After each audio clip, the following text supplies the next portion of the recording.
Hello les amis, la technique d'ombrage la plus courante a déjà été évoquée dans l'épisode 3, je vous invite à la regarder si vous ne l'avez pas encore vue.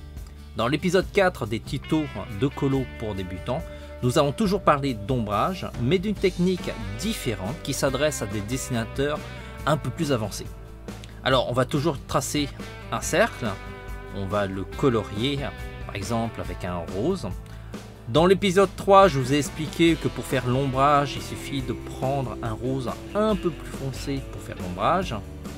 Et c'est pas ce qu'on va faire dans cette vidéo, on va prendre une couleur complètement différente et opposée au rose. Il y a différentes couleurs qui peuvent s'opposer au rose, comme par exemple le violet. Alors c'est pas ce qu'on va utiliser dans cette vidéo, on va prendre du bleu, mais c'est presque la même chose parce que le violet, c'est un mélange de bleu et de rose, et lorsqu'on va utiliser le bleu sur notre cercle, il va se mélanger au rose et ça va obtenir une sorte de violet de toute façon. En utilisant deux couleurs opposées, on augmente le contraste entre la couleur de fond et la couleur d'ombrage. On obtient ainsi une accroche beaucoup plus efficace.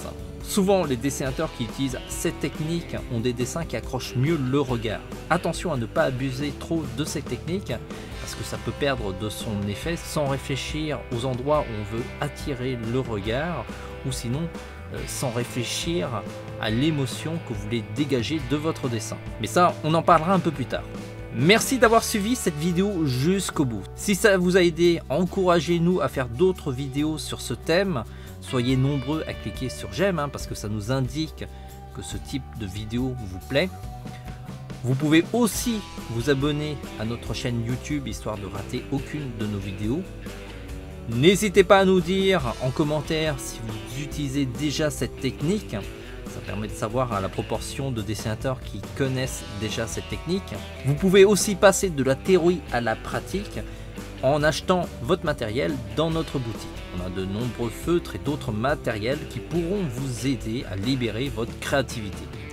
On se dit à très vite. En attendant, dessinez bien!